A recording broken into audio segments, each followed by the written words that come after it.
BT의 5분 세상의 읽기, 오늘은 평소보다 조금 더 깊게 파고드는 심층 세상의 읽기로 준비했습니다. 코스피 8000 시대의 환희, 그 뒤에 숨은 4000명의 해고와 로봇의 등장, 그리고 조용히 무너지는 우리 일상의 시스템들까지 매일 새벽 쏟아지는 기사들 속에서 오늘 하루를 관통하는 진짜 인사이트만 짚어드립니다. 바로 시작하죠. 네, 오늘 다룰 뉴스들이 사실 겉보기엔 다 다른 이야기 같지만 밑바닥을 보면 아주 소름 돋게 연결되어 있거든요. 맞아요. 청취자 여러분, 일단 오늘 글로벌 시장에서 가장 충격적이었던 장면부터 하나씩 풀어볼까 하는데요. 그 글로벌 네트워크 장비의 거인 시스코 아시죠? 네, 엄청난 대기업이죠. 네, 이 시스코가 전체 인력의 5%에 달하는 4,000명을 해고하겠다고 발표했습니다. 무려 4,000명이요. 적은 숫자가 아니네요. 그니까요. 근데 놀랍게도 이 소식이 전해지자마자 시간외 거래에서 시스코 주가가 무려 18%나 폭등을 했어요. 18%나요? 네, 게다가 연간 인공지능 인프라 주문 전망도 50억 달러에서 90억 달러로 확 올려잡았거든요. 근데 잠깐만요. 아무리 인공지능 쪽에 집중하려고 구조조정을 한다지만 하루아침에 4,000명 일자리가 날아갔는데 주가가 폭등한다는 게 이거 정상적인 반응인가요? 여기서 우리가 읽어내야 할 아주 흥미로운 포인트가 바로 그겁니다.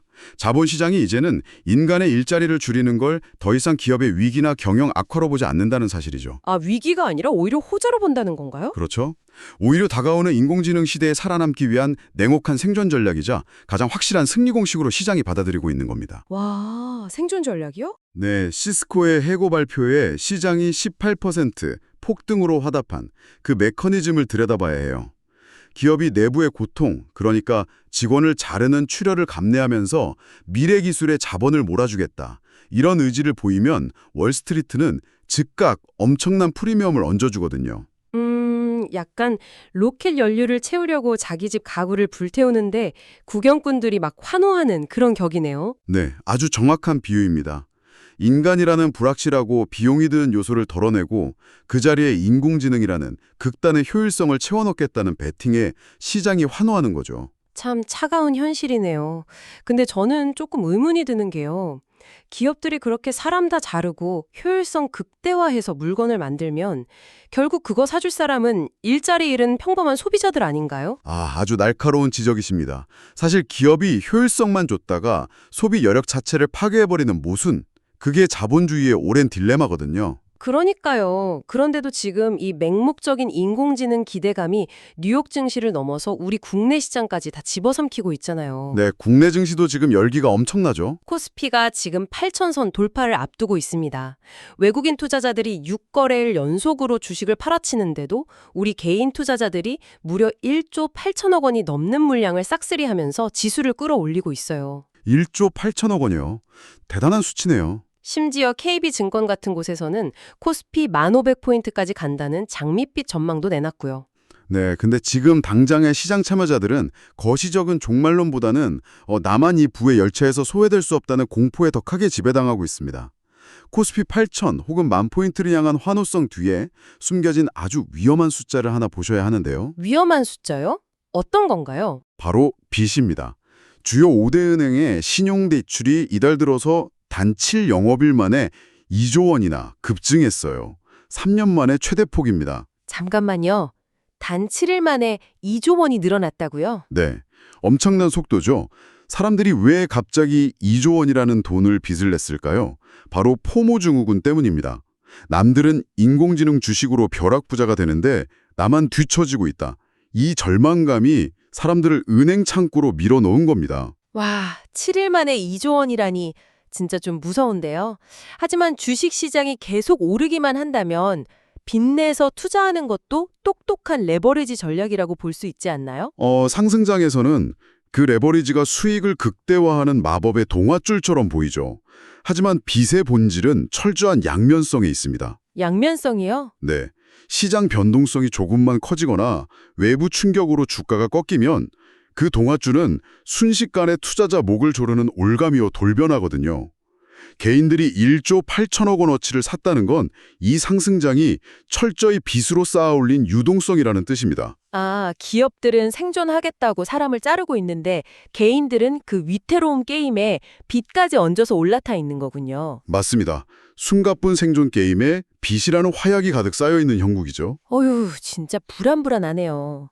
자, 그럼 여기서 좀 더 구체적인 질문을 해볼게요. 시스코 같은 기업들이 비용 줄인다고 사람을 잘라냈는데 그럼 그 인간의 빈자리, 거기는 구체적으로 누가 채우고 있는 걸까요? 자연스럽게 최근 화제가 된 로봇 이야기로 넘어가게 되네요. 네, 미국의 로봇 스타트업 피겨 AI 소식이요. 여기서 휴머노이드 로봇 게리가 물류창고에서 일하는 걸 생중계했잖아요. 네, 그 영상 저도 봤습니다. 정말 놀랍더라고요. 충격적인 건 로봇들끼리 알아서 배터리 잔량 체크하고 교대까지 스스로 한다는 거였어요. 네, 맞아요. 약간 SF 영화에 나오는 터미네이터가 쿠팡 물류센터에서 상자 나르는 그런 느낌이었거든요.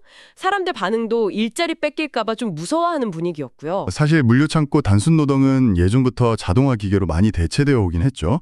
그런데 사람들이 게리의 8시간 생중계를 보면서 왜 근원적인 공포를 느꼈을까요? 글쎄요, 사람처럼 생겨서 그런 걸까요? 그것보다 더 큰 이유는 바로 24시간 무중단 시스템이 완벽하게 실현되는 걸 두 눈으로 봤기 때문입니다. 아, 무중단 시스템이요? 네, 인간의 노동은 필연적으로 피로를 느끼고 감정 마찰도 있고 밥도 먹고 화장실도 가야 하잖아요. 기업 입장에서는 이게 통제하기 매우 까다로운 변수거든요. 그렇죠. 인간이니까 당연히 쉬어야죠. 그런데 스스로 충전하고 교대하는 로봇은 그런 변수가 아예 제로에 가깝습니다. 아까 시스코가 4,000명 자른 이유랑 정확히 맞닿아 있는 거죠. 자본주의가 꿈꾸던 완벽한 예측 가능성이 로봇을 통해 현실화되는 겁니다. 완벽한 예측 가능성. 와, 기업들이 왜 그렇게 천문학적인 돈을 쏟아부어서 인간을 대체하려는지 이제 확 와닿네요. 네, 바로 그 지점입니다. 그런데 만약에 인간의 노동이 로봇처럼 그렇게 완벽하게 통제되지 않으면 어떤 일이 벌어지는지 지금 당장 우리 눈앞에서 보여주는 사례가 하나 있죠. 네, 삼성전자 노조 총파업 임박 소식이군요. 네, 맞습니다. 무려 4만 3천 명 이상이 파업 참여를 신청했다고 해요. 지금 반도체 라인이 멈출 수 있다는 공포 때문에 회사는 신규 웨이퍼 투입 자체를 줄이는 비상체제에 들어갔거든요. 상황이 꽤 심각하게 돌아가고 있죠. 최악의 시나리오로 가면 손실액이 100조 원에 달할 거라는 추산도 나옵니다. 근데 전문가님, 반도체 공장은 이미 자동화가 엄청 잘 되어 있다고 들었는데 사람이 파업한다고 당장 100조 원이나 손실이 날 수 있는 건가요? 반도체 제조 공정 메커니즘을 아시면 왜 100조 원이라는 무시무시한 숫자가 나오는지 이해가 되실 겁니다. 반도체 라인은 거대한 오븐과 같거든요. 5분이요? 네. 나노미터 단위의 초정밀 화학 공정이 24시간 내내 돌아가야 합니다. 웨이퍼가 한번 투입되면 수백 개 공정을 거치면서 몇 달을 이동하는데 이게 중간에 단 1분이라도 멈춰버리면 라인에 있던 웨이퍼들은 전부 폐기 처분해야 해요. 단 1분만 멈춰도 전량 폐기라고요? 맞습니다. 게다가 더 큰 문제는 멈춘 기계를 다시 가동하는 거예요. 온도나 압력, 화학물질 농도를 다시 세팅하고 수율을 원래대로 끌어올리려면 수개월이 걸립니다. 와, 그러니까 공장이 멈춘다는 게 그냥 조립 라인 스위치 껐다 켜는 수준이 아니네요. 네, 기존 재고 전면 폐기에 수개월치 생산 능력 상실까지 겹치니까 100조 원이라는 손실 추산이 나오는 겁니다. 이제야 100조 원이 어떻게 나온 숫자인지 이해가 확 되네요. 근데 여기서 우리가 100조 원보다 더 심각하게 봐야 할 본질이 하나 있습니다. 정치적인 옳고 그름을 떠나서 팩트만 놓고 보자면 바로 글로벌 공급망에서의 신뢰 붕괴 우려입니다. 신뢰 붕괴요? 반도체는 고객사한테 약속한 날짜에 오차 없이 납품하는 적시 공급이 생명인데 파업이라는 인적 리스크로 이 신뢰가 흔들리면 고객사들은 다른 공급처를 찾게 되거든요. 아, 거래처가 떨어져 나가는 거군요. 네, 이게 아까 게리 로봇 이야기랑 역설적으로 연결이 됩니다. 기업 입장에서는 이런 갈등이나 라인 중단 같은 인간 시스템의 불확실성을 가장 뼈아픈 리스크로 인식하거든요. 결국 인간이 권리를 주장하고 멈춰설수록 기업들은 갈등 없이 24시간 돌아가는 인공지능과 로봇으로 시스템을 더 빨리 전환하려는 동기를 얻게 되는 셈이죠. 와, 진짜 씁쓸한 딜레마네요. 글로벌 기업들은 그 불확실성을 없애려고 막 사활을 걷는데 정작 우리 매일의 일상을 굴러가게 하는 작은 시스템들은 철저한 이기주의 때문에 망가지고 있단 말이죠. 네, 우리 일상 물가와 직결된 이슈가 하나 있었죠. 맞습니다. 세 번째 소식인데요. 계란값 담합 적발 사건입니다. 대한산란계협회가 지난 2년간 계란 기준 가격을 무려 9.4%나 강제로 올렸습니다. 9.4%면 체감이 엄청나죠. 근데 진짜 충격적인 건 이 기간 동안 농가의 생산비는 거의 변동이 없었다는 거예요. 덕분에 농가 마진만 46%나 꽁충 뛰었거든요. 아, 46%나요? 정말 심각하네요. 결국 공정위가 5억 9천만 원의 과징금을 부과하긴 했는데 저는 여기서 좀 이해가 안 가는 게요. 생산비가 그대로면 협회 농가 중에 한두 곳이라도 나는 가격 안 올리고 싸게 많이 팔래 하고 나설 수 있는 거 아닌가요? 어떻게 다 같이 싹 다 올릴 수가 있죠? 바로 그 지점이 카리테, 즉 담합이 시장 경제의 암세포로 불리는 이유입니다. 경제학에서 말하는 보이지 않는 손이 작동하려면 누군가는 가격을 내려야 맞죠. 그렇죠. 그게 경쟁이잖아요. 그런데 산란계 협회 같은 사업자 단체가 기준 가격을 정해버리고 어기는 농가한테 불이익을 주면 이야기가 완전히 달라집니다. 가격 내린 농가는 유통망에서 배제당하거나 물류 지원이 끊기는 식의 보이지 않는 압박을 받게 되거든요. 아, 철저하게 내부 통제가 이루어지니까 시장 자정작용이 아예 멈춰버린 거군요. 이건 뭐 완전히 경기장 심판들이 자기들 유리하게 룰을 다 바꿔놓고 관중들 지갑을 대놓고 턴 거잖아요. 정확합니다. 전형적인 공급자 독점의 행포죠. 아무리 스마트팜 도입하고 기술이 발전해서 원가가 절감되어도 그 혜택이 절대 소비자한테 안 넘어오는 구조를 짜놓은 겁니다. 와, 너무 화가 나네요. 이 46%의 초과 마진은 그냥 공중에서 떨어진 게 아닙니다. 청취자 여러분이 매일 마트에서 계란 한 판 살 때마다 여러분 지갑에서 강제로 빠져나간 부당한 세금이나 마찬가지인 거죠. 아, 진짜 씁쓸하네요. 그런데 이런 도덕적 해이가 비단 민간 이익단체만의 문제도 아니더라고요. 네, 인천공항 주차지역 사태 말씀하시는 거죠? 네, 전말이 밝혀졌는데 진짜 듣고도 귀를 의심했습니다. 공항 전체 주차 공간의 무려 84.5%를 공항 직원과 입주 업체 직원들한테 정기 주차권으로 남발했대요. 84.5%면 그냥 거의 다 직원들이 쓴다는 얘기네요. 네, 반대로 일반 고객 공간은 예전보다 50%나 푹 줄어들었고요. 게다가 더 황당한 건 직원들이 근무일도 아니면서 단기 주차장 명당을 차지하거나 자기들 휴가 갈 때 공항 주차장을 장기간 무료로 악용했다는 겁니다. 야, 이거는 정말 시스템 관리를 맡겨놨더니 특권으로 변질된 전형적인 케이스네요. 네, 공공 인프라 관리하라고 권한을 줬더니 자기들이 VIP석 다 차지한 거잖아요. 도대체 왜 아무도 이걸 제지를 못한 겁니까? 이건 공공 시스템 내부에서 벌어지는 전형적인 주인 대리인 문제의 극치를 보여줍니다.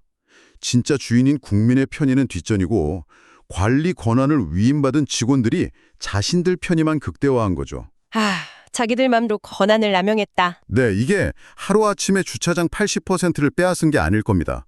처음엔 야간 근무자 배려 같은 작은 거로 시작했다가 야금야금 하청업체, 입주 상인들까지 우리도 편의 좀 봐달라 하면서 거대한 특권 카르텔이 되어버린 겁니다. 계란 담합이 시장의 이기주의라면 인천공항 사태는 공공의 신뢰가 무너진 시스템 붕괴라고 볼 수 있겠네요. 맞습니다. 결국 무너진 시스템의 비용은 고스란히 밖에 평범한 시민들한테 전가되고 있는 거죠.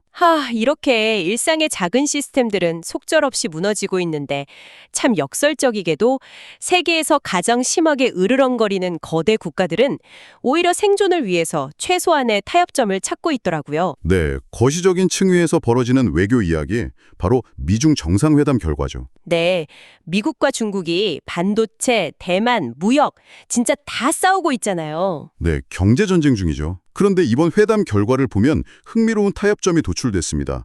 이란의 핵무기 보유는 양국 모두 절대 허용 안 한다. 그리고 호르무즈 해협에서 통행료 부과하는 것도 공동으로 반대한다. 이렇게 합의를 했거든요. 겉으로는 죽일 듯이 싸워도 자기들이 공멸할 수 있는 레드라인 앞에서는 타협을 한 거네요. 게다가 민감한 대만 문제 같은 건 아예 언급도 안 했다면서요? 네, 철저하게 갈등을 수면 아래로 눌러버렸죠. 거대 국가들은 시스템의 완전한 붕괴가 가져올 그 리스크의 크기를 알기 때문에 어떻게든 파국을 막기 위한 외교적 마지노선을 설정하는 겁니다.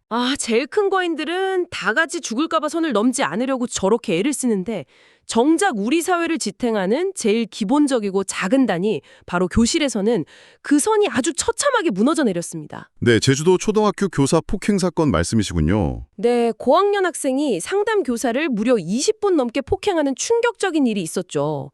주먹으로 때리고 의자를 던지고 난동을 부려서 피해 선생님은 전치 2주 상해에 정신과 치료까지 받고 계십니다. 정말 안타까운 일입니다. 저는 이 기사 보면서 제일 섬뜩했던 게 20분이라는 그 긴 시간 동안 폭행이 이어졌는데 도대체 왜 시스템이 선생님을 보호하지 못했냐는 거예요.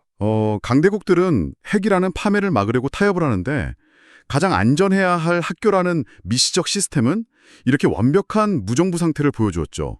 이게 바로 오늘 우리가 마주한 아주 뼈아픈 대비입니다. 진짜 대비가 되네요. 한 학생의 일탈로만 볼 게 아니라는 거죠. 네, 노조 측에서도 지적했지만 위험 학생을 교사단 한 명이 1대1로 전담해야 하는 구조적 한계가 핵심입니다. 시스템이 폭력에 대응할 매뉴얼이나 물리적 방어수단, 행정적 개입 권한을 하나도 제공하지 않고 오직 현장 교사 한 명의 인내심에만 책임을 떠넘긴 겁니다. 와, 시스템이 작동을 안 한 정도가 아니라 아예 교사를 고립시키고 방관한 거네요. 맞습니다. 미국과 중국은 최악을 피하려고 매뉴얼을 도리는데 우리 아이들을 길러내는 교실에는 교사를 지킬 최소한의 매뉴얼조차 없다는 사실. 이게 미시적 붕괴를 알리는 정말 무서운 전조현상인 겁니다. 네, 오늘 정말 깊고 넓은 이야기들을 하나로 치열하게 연결해 봤습니다. 한번 싹 정리를 해볼까요? 코스피 8천 시대를 외치며 1조 8천억 원어치를 사들인 개인 투자자들, 그 이면에 7일 만에 늘어난 2조 원이라는 빚, 4천 명을 잘라내고 18% 주가 폭등을 얻은 현실과 무중단으로 일하는 로봇. 네, 그리고 파업으로 100조 원 손실 위기에 처한 첨단 공장도 있었죠. 맞습니다. 다른 한편에서는 46% 폭리를 취한 계란협회의 9.4% 꼼수 인상, 일반 주차장 50%를 뺏어간 인천공항의 도덕적 해이, 그리고 영악한 강대국들의 타협 뒤에 가려진 무방비로 20분간 방치된 우리 교실의 비극까지. 네, 화려한 인공지능과 코스피 8천이라는 거시적 지표 아래에 이런 일상의 붕괴가 동시에 진행되고 있는 셈이죠. 네, 그럼 전문가님, 이 복잡한 뉴스들을 관통하는 오늘의 진짜 인사이트, 어떻게 요약할 수 있을까요? 이 모순적인 현상들을 꿰뚫어 보면 청취자 여러분께 던져야 할 하나의 본질적인 질문이 남습니다. 기업들은 불확실성을 없애려고 4천 명을 자르고 로봇을 투입하죠. 머지않아 인공지능이 인간의 고된 노동을 완벽히 대체해 줄 겁니다. 네, 기술의 발전은 멈추지 않겠죠. 그렇다면 우리는 기술이 벌어다준 그 막대한 시간과 자본을 과연 어디에 써야 할까요? 그저 나만 뒤처질까 봐 빚을 내서 코스피 10,000포인트를 맹목적으로 쫓는 데다 태워버릴 것인가? 아니면 왜곡된 밥상 물가를 잡고 특권에 찌든 공공 인프라를 청소하고 폭력에 버려진 교실 시스템을 다시 세우는데 그 자원을 투입할 것인가? 아, 우리의 선택이 남아있다는 거군요. 네, 기술이 모든 걸 예측 가능하게 만들어준다지만 정작 망가진 인간의 시스템을 고치는 건 기술이 아니라 우리의 몫입니다. 청취자 여러분은 우리의 미래 자본이 어느 방향으로 향해야 한다고 생각하십니까? 와, 정말 묵직한 여운을 남기는 질문이네요. 인공지능이라는 로켓을 쏘아 올리겠다고 우리 삶을 지탱하는 교실과 일상이라는 그 소중한 가구들을 불태우는 어리석은 짓은 멈춰야겠습니다. BTO의 5분 세상이기 특별 딥다이브 오늘 준비한 심층 분석은 여기까지입니다. 내일 새벽에도 가장 예리하고 날카로운 인사이트 챙겨서 돌아오겠습니다. 함께해 주신 청취자 여러분 고맙습니다.